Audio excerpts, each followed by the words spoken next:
किसी ने बड़े कमाल की बात कही है मेरे दोस्त कि हद से ज्यादा चतुराई भी जिंदगी में अपने आप को दुखी देती है। आप चाहे कितने भी समझदार अपने आप को समझ लो, दूसरों को बेवकूफ समझ ले, लेकिन समय आने पर सबका सब धरा का धरा रह जाता है। नमस्कार दोस्त, मैं हूं कुलदीप सक्सेना, कुलदीप के हलचल से, और आप सभी का मेरे YouTube चैनल पर बहुत बहुत स्वागत है। तो चलिए आज एक शानदार कहानी की शुरुआत करते हैं और आपकी जिंदगी में कुछ खास करते हैं। और हाँ, जो दोस्त मेरे इस चैनल पर नए आए तो प्लीज सब्सक्राइब कीजिए, और कहानी पसंद आए तो लाइक और कमेंट भी कीजिए। एक बार की बात है दोस्त, एक गाँव में एक ऐसा व्यक्ति रहता था जो अपने आप को ज्यादा समझदार और दूसरों को बेवकूफ समझता था, और हमेशा इसी जुगाड़ में वो हमेशा रहता था कि किस तरीके से दूसरों को बेवकूफ बनाकर अपना उल्लू सीधा किया जाए। एक दिन की बात है दोस्त,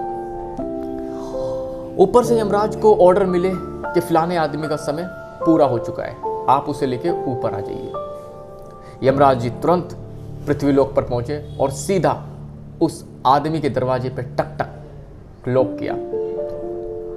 आदमी थोड़ी देर उठते हुए, हालकस उतारते हुए आराम आराम से आया और दरवाजे खोला, और जैसे दरवाजे खोला वो देखते एकदम डर गया। उस आदमी ने पूछा कि आप कौन है? यमराज ने कहा, मैं यमराज हूँ और यमलोक से आया हूँ तुम्हें लेने के लिए, तुम्हारा समय पूरा हो चुका है। जैसे ही भगवान यमराज ने कहा कि तुम्हारा समय पूरा हो चुका है, वो एकदम डर गया, घबरा गया। उसने कहा, अभी कैसे पूरा हो गया? अभी तो मैंने कुछ किया ही नहीं, अभी मेरी उम्र ही क्या है, अभी बहुत काम बाकी है, आप ऐसे कैसे मुझे ऊपर ले जा सकते हो? ये अपनी चतुराई लड़ाने लगा, लेकिन यमराज ने एक भी नहीं मानी। यमराज कहने लगा कि इस पृथ्वी पे जिसका जितना समय है वो उतना ही भोगता है और सीधा ऊपर चला जाता है। आपने काम किया नहीं किया, आपका काम है या नहीं है, आपके पास समय था या नहीं है, इससे हमें कोई लेना देना नहीं है। हमें ऊपर से ऑर्डर मिले कि आपका समय पूरा हो चुका है, अब आप सीधा अपना सामान पैक कीजिए, ऊपर चलिए। अब ये तरकीब लड़ाने लगा, कहने लगा एक काम करो, आप जो है औरों को ले आओ, मैं अपने तक काम निपटा लेता हूँ, मैं आपके साथ चलने के लिए तैयार हूँ, लेकिन आप मुझे बाद में ले जाना। लेकिन यमराज ने उसकी एक ना सुनी। ये काफी परेशान हो गया, सोचता रहा क्या करूँ क्या करूँ क्या करूँ, लेकिन इसके दिमाग में एकदम आइडिया आ गया। इसने कहा चलो ठीक है,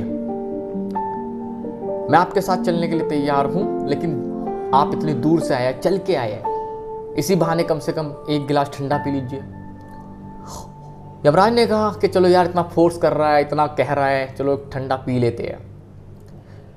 यमराज ने कहा ठीक है भाई, लिस्ट ये मेरे पास है और इस लिस्ट में सबसे ऊपर तुम्हारा ही नाम है, इसलिए ज़्यादा देर मत करना, फटाफट ठंडा लेके मेरे पास आओ। उसने कहा मैं गया और अभी आया। ये सीधा दौड़ते हुए रसोई में इसने फटाफट ठंडा बनाया और ठंडे में नींद की गोली डाल दी। अब जैसे ही ये यमराज जी के पास आया, यमराज ने पिया और यमराज जी को सीधा नींद आ गई। अब ये फटाफट देखने लगा यमराज जी की लिस्ट। इसने लिस्ट उठाई तो देखा कि सबसे ऊपर नाम इसी का लिखा हुआ था। अब इसने क्या करा, अपना ऊपर से नाम मिटोकर सीधा नीचे लिख दिया। यमराज जी को थोड़ी देर बाद होश आया।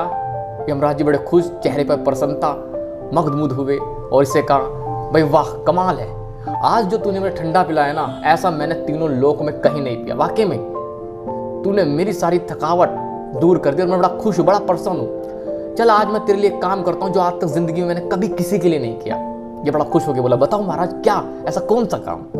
इन्होंने कहा जो लिस्ट मैं सबसे ऊपर शुरू करने वाला था, अब मैं वो सबसे नीचे से शुरू करूंगा। और जैसे ही यमराज ने कहा कि वो लिस्ट अब मैं सबसे नीचे से शुरू करूंगा, इसकी वार लग गई। इसका सारा का सारा चालाकी, सारी की सारी समझ धरी की धरी रह गई। तो कहने का भाव दोस्त यही है कि अपने आप को जैसे हो उसी तरीके से प्रेजेंट करो। ज्यादा समझदारी, ज्यादा चालाकी जिंदगी में दुखी देती है और समय आने पर सब व्यर्थ ही हो जाता है। तो चलिए दोस्त, नेक्स्ट टाइम आपसे जरूर मिलूंगा एक नई कहानी, एक नए जोश और एक उम्मीद के साथ। जब तक के लिए मस्त रहिए, व्यस्त रहिए और जबरदस्त रहिए। Thank you so much.